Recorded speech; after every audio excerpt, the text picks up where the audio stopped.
وہ انہیں ہمارے خلاف بھڑکائے گا، اور اگر یہودیوں نے ہم سے لین دین بند کر دیا تو اس کی ساری ذمہ داری میرے خاندان پر ہوگی۔ عتبہ نے پوچھا امیر کب سے غائب ہے؟ اسے غائب ہوئے 3 دن ہو چکے ہیں۔ 3 دن، اور شمون نے آپ کو اطلاع اب دی ہے؟ عدی نے جواب دیا، شمون کہتا ہے کہ گھر میں نقدی کے صندوق کی کنجیاں اکثر اس کے پاس رہتی تھی۔ پرسوں اس نے مجھے کنجیاں واپس دیتے ہوئے کہا کہ اب میرا جی یہاں نہیں لگتا، تمہارے قرضے کی باقی رقم 2-4 دن کے اندر اندر ادا ہونے والی ہے، اس لیے مجھے اجازت دیجیے۔ میں نے اسے روکنے کی کوشش کی، لیکن اس نے اس قدر اصرار کیا کہ میں اسے زبردستی روکنا مناسب نہ سمجھا۔ سمیرہ نے کہا، وہ یہودی یقیناً جھوٹ بولتا ہے۔ اگر امیر نے اس کے گھر میں چوری کی ہوتی تو وہ اسی وقت بھاگتا ہوا آپ کے پاس آتا۔ عدی نے جواب دیا، لیکن یہ شمون یہ کہتا ہے کہ چوری کے متعلق اسے ابھی معلوم ہوا ہے۔ میرے وہاں پہنچنے سے تھوڑی دیر پہلے کوئی اس سے قرض مانگنے آیا تھا۔ اس نے نقدی کا صندوق کھولا تو معلوم ہوا کہ 200 دینار کی ایک تھیلی غائب ہے۔ عتبہ نے کہا، ابا جان یہ سراسر جھوٹ ہے۔ امیر کہا کرتا تھا کہ شمون اپنے بیٹوں پر بھی اعتبار نہیں کرتا، یہ اس کی شرارت ہے۔ اگر میرے بھائی کو بھاگنا تھا تو اس نے ایک ہی تھیلی کیوں اٹھائی، پورا صندوق خالی کیوں نہیں کیا؟ پھر وہ گھر کے سوا کہاں جا سکتا تھا؟ عدی نے کہا، بیٹا مجھے بھی یقین نہیں کہ امیر ایسی حرکت کر سکتا ہے، لیکن ایک بات شمون کے حق میں جاتی ہے، اور وہ یہ ہے کہ امیر غائب ہے، وہ نہ شمون کے گھر میں ہے اور نہ یہاں آیا ہے۔ کوئی باشعور آدمی یہ نہیں مانے گا کہ وہ بلا وجہ کہیں بھاگ گیا ہے۔ جب تک اس کا پتہ نہیں چلتا ہم کسی سے آنکھ اٹھا کر بات نہیں کر سکتے۔ تم فوراً اس کی تلاش شروع کر دو۔ وادی میں اس کے جتنے بھی دوستوں کو تم جانتے ہو ان کے پاس جاؤ، ممکن ہے کہ وہ شرم و ندامت کی وجہ سے کسی کے گھر چھپا ہوا ہو۔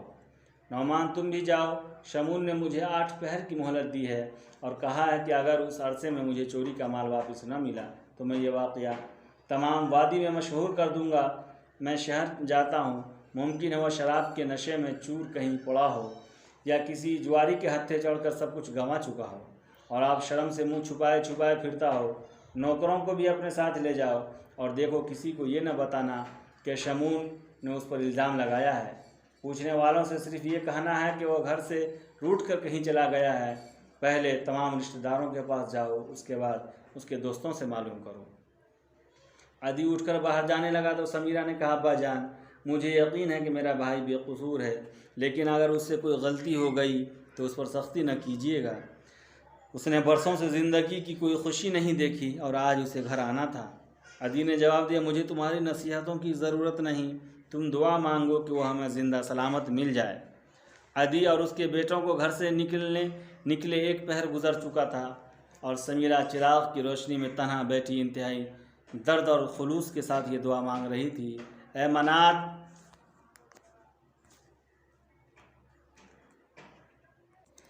منات تجھ سے دنیا کی کوئی چیز پوشیدہ نہیں۔ تجھے معلوم ہے کہ امیر کہاں ہے، اسے مصیبت سے بچا۔ اگر اس نے چوری کی ہے تو اس کی پردہ پوشی کر، اگر شمون نے اس پر تہمت لگائی ہے تو اسے ذلیل و خوار اور رسوا کر۔ اگر امیر کے واپس آ گیا تو میں مرتے دم تک تیرا احسان نہ بھولوں گی۔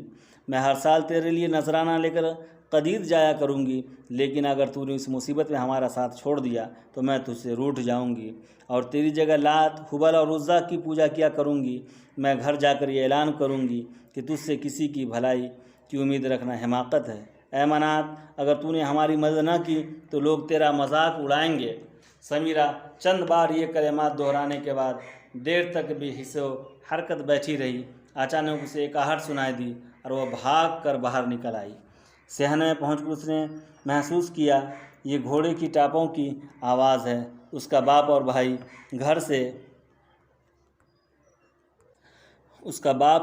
گھر سے پیدل گئے تھے اور انہیں رخصت کرنے کے بعد اس نے صحن کا پھاٹک بند کر دیا تھا۔ تاہم اسے خیال آیا کہیں امیر نہ ہو۔ وہ دوڑتی ہوئی پھاٹک کی طرف بڑھی۔ گھوڑا پھاٹک کے قریب رکا اور سمیرہ نے سہمی ہوئی آواز میں پوچھا، کون ہے؟ کسی نے باہر سے دریافت کیا، کیا یہ عدی کا گھر ہے؟ ہاں، اس نے مضطرب ہو کر جواب دیا۔ تم کون ہو؟ باہر سے آواز آئی، دروازہ کھولیے، میں امیر کو لے کر آیا ہوں، یہ زخمی ہے۔ ایک بہن کی محبت اچانک ہر خوف پر غالب آ گئی اور سمیرہ نے جلدی سے دروازہ کھول دیا۔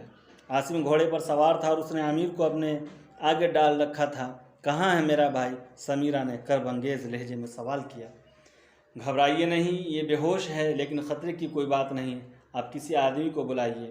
سمیرہ نے دونوں ہاتھوں سے امیر کو سہارا دیا اور عاصم گھوڑے سے اتر کر اسے اپنے کندھے پر ڈالتے ہوئے بولا، آپ اس کے لیے بستر بچھائیے۔ سمیرہ بھاگ کر کمرے میں چلی گئی اور عاصم امیر کو اٹھائے اس کے پیچھے ہو لیا۔ سمیرہ نے جلدی سے ایک تخت پر بچھونا بچھا دیا اور عاصم نے امیر کو لٹا دیا۔ چراغ کی روشنی میں امیر کے خون آلود کپڑے دیکھ کر سمیرہ کچھ دیر سکتے کے عالم میں کھڑی رہی اور پھر یکایک عاصم کی طرف متوجہ ہو کر بولی، انہیں کس نے زخمی کیا ہے؟ آپ انہیں کہاں سے لائے ہیں؟ یہ کب سے بے ہوش ہیں؟ آپ کون ہیں؟ پھر وہ امیر کے دونوں بازو پکڑ کر جھنجھوڑنے لگی، بھائی جان، بھائی جان۔ عاصم نے اسے تسلی دیتے ہوئے کہا، آپ گھبرائیں نہیں، آپ کے بھائی کو ابھی ہوش آ جائے گا، آپ کو یقین ہے کہ انہیں کوئی خطرہ نہیں؟ سمیرہ نے بڑی مشکل سے اپنی سسکیاں ضبط کرتے ہوئے پوچھا۔ مجھے یقین ہے، سمیرہ نے کمرے کے کونے سے ایک چوکی گھسیٹ کر امیر کے بستر کے قریب کرتے ہوئے کہا، آپ بیٹھ جائیں۔ وہ بیٹھ گیا اور قدرے توقف کے بعد بولا، ابھی ان کے سر کے زخم سے خون رس رہا ہے، آپ پٹی باندھنے کے لیے کوئی صاف کپڑا لے آئیے۔ سمیرہ بھاگ کر دوسرے کمرے سے ایک چادر لے آئی اور یکے بعد دیگر 2 ٹکڑے پھاڑ کر عاصم کے سامنے رکھ دیے۔ جب وہ تیسری پٹی پھاڑنے لگی تو عاصم نے کہا، بس یہ کافی ہے اور کپڑا ضائع کرنے کی ضرورت نہیں۔ عاصم امیر کے سر سے خون آلود پٹیاں کھولنے لگا تو سمیرہ نے کہا، زخم داغنے کی ضرورت ہے تو آگ جلا دو۔ نہیں، زخم گہرے نہیں، صرف اوپر کی جلد پھٹ گئی ہے۔